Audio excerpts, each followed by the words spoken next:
So we have Vice President of HB Live Productions, Don Guzauckas, with us. We also have my colleague and fellow producer of Shaping CT's Future, Mel Nardiello. So thank you guys for joining. Thank you. Happy to be here. I think it's cool. We wanted to have this conversation because there's so much that goes into these events and so much work, and like I don't think people realize that like the way we approach it is like kind of insane, like in a lot of ways, because It's about positive thinking. well, like I don't think people realize that like we are effectively putting on like what is in most cases for most event organizers an annual gala like every 60 days. Like we're talking about, between 550 to 700 people registering for these events, 400 people at the events, for the one that's happening this time around on 424, we have 25 speakers that we've got to organize and slot into specific panels and podcasts, and they have to be relevant to the discussion, and then we have to juggle their schedules. And now we've shifted the event from our usual HQ in Cheshire to a much different, much larger venue at Foxwoods. So like none of this is easy, and it is kind of crazy that we're able to pull it off every time. So I think it's almost like the context is like what we do is unique, and how we do it. And I think a lot of that might be down to the fact that like we're not an experiential agency. Like we fly by the seat of our pants. We come up with ideas. Everything's together with our partners at HB Live. Wow. It's all an experience. I mean, it's funny. You say that, like, oh, we're putting on a gala that most organizations do once a year. And, like, yeah, I did do that. Like, at the museum, where I was their marketing person, and it was similar to here. When you're a nonprofit, it's like, who can do what? Are you going to do it? Great. Go ahead. We appreciate it. And so it's similar where it's like, oh, you've done that before? Cool. You want to do it again, but more and faster. And it's like, yeah, because we would spend all year at the museum planning a 400-person event, and there was more decor involved and a little bit more like auction items. But like, no, it's still the logistics of getting 400 to 500 people through a space in any period of time is a little bit of magic. Yeah. It's a little bit of magic. And yeah, we're just like, well, let's do it 6 times, 5 times, 6 times, just do it. Well, and Don, from your perspective, like, what's the typical planning and prep time to an event like this? and how does it differ with the way we do it? How much more fun is it? Right. So if you start back to where we started with the first event, which was the power, The energy conference, yeah, right? yeah. And that was strictly an in-person event, and you set the stage with some great content, great speakers for that in-person audience, and I remember looking at it and saying, why aren't we recording this and doing something with this content? I think I brought that up, and then We talked about it. yeah, and then fast forward to the next one where, okay, now we're going to live stream it, and I was recalling the meeting that we had, you, me, and Bryn, about, oh, hey, we're going to do this Manning cast like, and I went, wait a minute, hang on a second, you just amplified the complexity of this by adding this other this other aspect. But what's important is that from a planning perspective, you were thinking about, I have this in-room audience, we set the stage for them, and then I also have this online audience that's going to be watching not only the panels, but let's give them some other content as well. Yeah,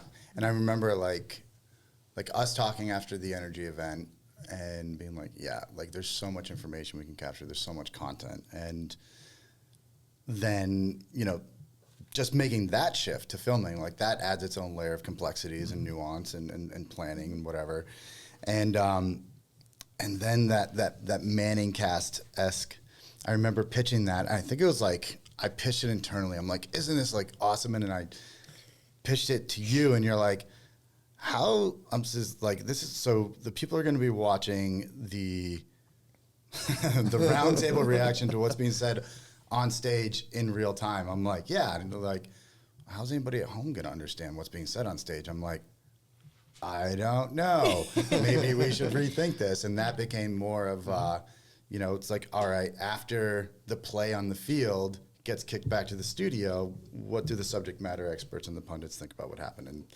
that was a very logical shift. Yeah, halftime, right? Yeah, Hey, it's yeah, halftime. Let's yeah. look back at what just happened. Yeah. And that's corporations, associations, they do that as well. So it's a very natural thing to do. Yeah.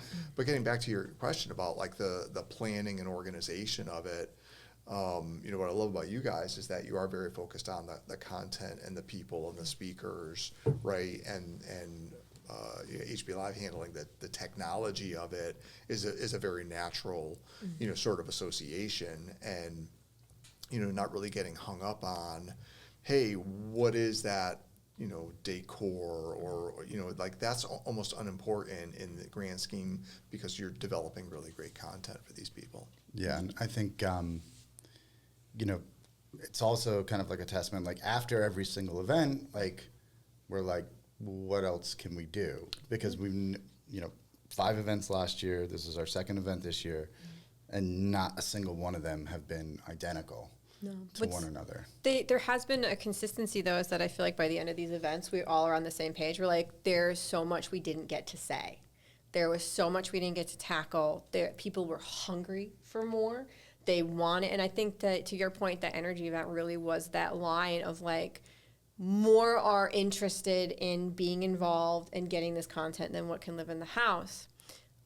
What's funny is, from a planning perspective, I plan the logistics of our events, right? All the internal stuff. So making sure the doors are open, we have people to do things, and that like we know how it's all going to work. I planned the one event like 15 times. Yeah. Like, 'cause to your point, you go to Don with your idea and you come to me like, so Mel, to run a show, what do you think about if we just, I'm like, and what I plan on is that something is happening on this day from 2 to 6, and it's fluid. But that's what allows us to prioritize the content, the speakers, and making sure that it's not just words and people on stage, it's the right people that have the right understanding of what's going on that can help propel the state forward. And so then I will plan it 15 times if that's what it takes, because that's just how these things work nowadays. Yeah, but so let's just talk a little bit about like the broadcast technology, because that's why I'm here, right? Yeah. I love talking about that and the evolution. So we went from that energy conference, right? Again, in room, no cameras, really just audio and the people on stage. And then we added the live stream of the main room, and we added the podcast from a studio. Mm-hmm. So 2 separate rooms, and we were able to kind of navigate the logistics of that. Well, now we're going to Foxwoods, and everything's happening in one room. Yep. And my mind goes to, okay, the podcast is like the sideline announcers at a ball game, right? We go to halftime, and they're going to go to the desk, and these guys are going to talk about, what just happened on the field, and it's all going to happen in the room. So now you've got this live audience who's not only watching the panel discussions and the keynotes, but now, hey, they're going to stick around. They're going to be watching the podcast happen in real time right in front of them. I'm so excited to figure this out. Yeah, so I can't wait. So it's a huge challenge, but it's kind of a cool thing to do. I was, one, I think it's awesome, and 2, like, I think it's cool, like, that people, like, when a panel's not going on, they're still able to see, a live podcast happening, while everybody's mingling and having a drink. And then I think it was like on our last call, us and Mike, and I was like, well, like, what if we had the podcast going on during the panel, but instead of just like speaking in your normal tone of voice, it was like golf announcers. It's like, now they're making a point about media and how technology is evolving. But okay, we're going to 16. He's playing for 2. I feel like we should do the Nickelodeon just slime you instead. Yeah. That secret phrase Yeah. you cannot say. Okay, you bring the microphones then.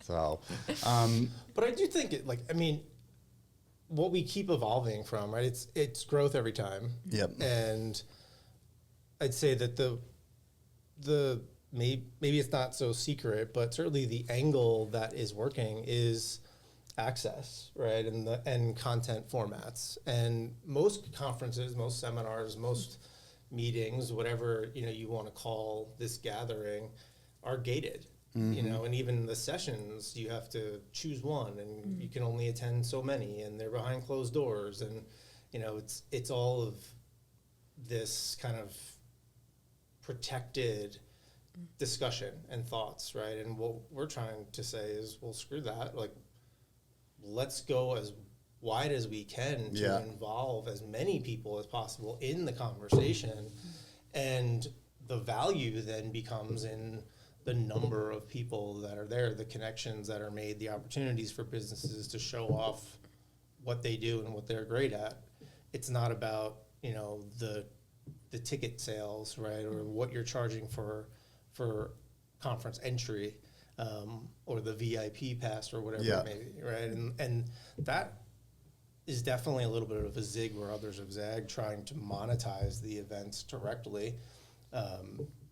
And we're looking at it more about the impact that it could have, truly looking at Connecticut first, but, then the impact it has on the businesses that participate, on the people that can make connections, the talent that can find new places to work, right? The collisions, the brainstorming, the get-togethers. Yeah. And that seems like what people are really kind of most excited about and most valued. I think, go ahead, sorry. Yeah, so just I'm a pragmatic guy, and you talk about it being gated, and I think that from a logistics perspective, at some point you're going to need to organize and ticket the event just to manage the possible attendance. And what we run into with some of our client events is that it's a free ticket, but they have no idea really how many people are going to show up. But they ticket them so they have sort of an attendance number. But because it's free, people are like, oh, I didn't pay anything for this. Do I really have to go and show up? And now you don't know what your audience is going to be. As soon as you put a dollar value to it, people are more likely to show up, and you've got that that attendance, and then that gives you the ability to scale, right? Because right now you still have the limiting factor of how many people can we see in this room, when you do go to Foxwoods, and what exactly does that look like? Yeah, and I think that's going to have to be part of the evolution, in terms of like the approach and how to manage things, but everything like you said, BJ, is like it's 100% right. Like we want to zig or zag when others are, doing the other. I think it shows the power that we have, right? It shows the power, and not just we, but we, Rebellion, HB Live, Fox, right? It's local Fox. It's who's partnering with us. It's the state taking control. It's fine. It's the state taking control of stuff. It's our small to medium businesses being the ones that rise up in uncertainty and be like, you know what? We're going to start a conversation. We're going to be the ones to start this conversation and see what people want. What are they into? What do they care about? And we as a state can take care of ourselves. It really, really interjects power back to people by not gatekeeping, by just even having the conversation. Yeah, I mean, I think I would sort of weigh in a little bit differently in that some of the conversations were being had, right? But they were in pockets or corners, right? And we were very purposeful in basically saying, if we're going to do this, we need to unify the conversations, and we need to bring people into these events that have never come before but are entirely relevant, and bring people from Fairfield County and get them to participate in the state, right? Get business leaders and entrepreneurs that otherwise sort of just watch policy happen or watch the usual faces go to the different events and don't really engage. We said we need to activate those folks, right? So we have the typical sort of faces that you'd expect at these events, but the goal is always to bring in new perspective and to bring in those that aren't usually first in line to the meeting on sustainability. And I feel like we're doing that. This particular event is the voices that we have, and the new faces that are on stage, like this is kind of like that departure from like some of the conferences, and I talk shit about conferences all the time. I think they're boring and lame.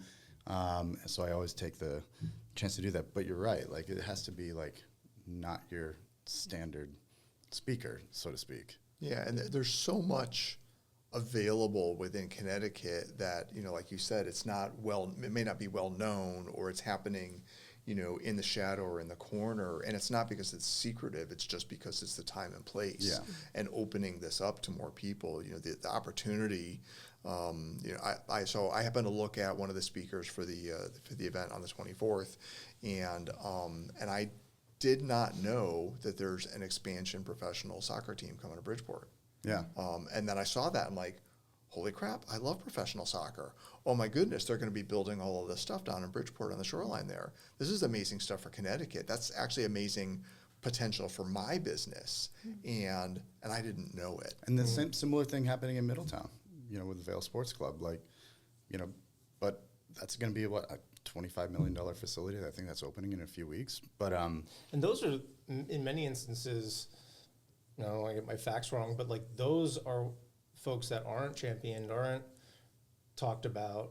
They're mostly doing it through private investment, right? And that's where most often we see what the states, you know, put their money behind, or where new investments are being sort of earmarked from federal dollars or whatever it may be. And there's huge economic drivers, you know, that are coming, and they never would get, you know, to be part of that conversation. Yeah. Right?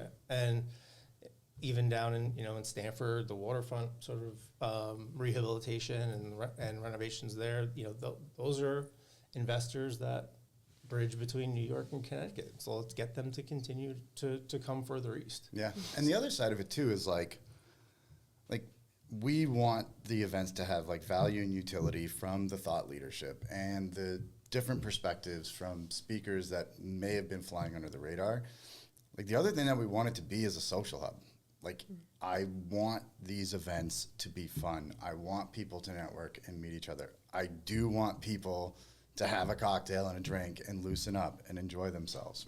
And I think that emphasis on fun and functionality is another differentiating point. The other thing that would be interesting though to see if that shifts with Foxwoods, right? Because like I always think of O'Keefe when he comes and he's like, "Oh, I'm at Rebellion today. I can wear my sneakers and like I don't have my suit, right?" And it's like kind of like you could tell that like he gets some joy out of that, right? So you know, now that we're going to a more public. You know, but I don't want to lose the spirit. Like I don't want us to take ourselves too seriously. You know, I mean, we're serious about, you know, doing it well. Right. But I just want like one more last point was, you know, the other thing that I think makes us unique is that like people don't really know where to bucket us in terms of like this thought leadership series and the motivation behind it. You know, we're not affiliated with a political party or any other organization or anybody. We're not, you know, beholden to anyone. We do what we want.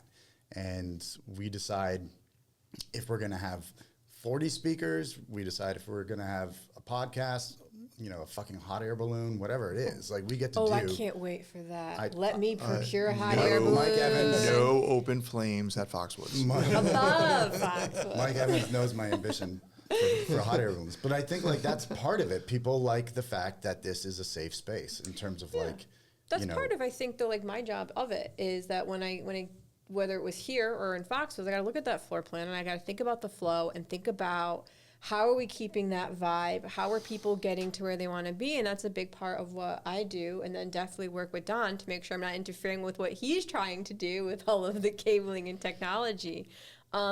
Because that's a huge part of it. If you have your registration table in the wrong spot and you've messed up the whole flow of traffic, you just tanked your event. And sometimes those little things have the biggest impact, especially if they're leaving the event and they can't get to their car or they can't find their coat or something silly. And like it's really about all those fine details. Yeah.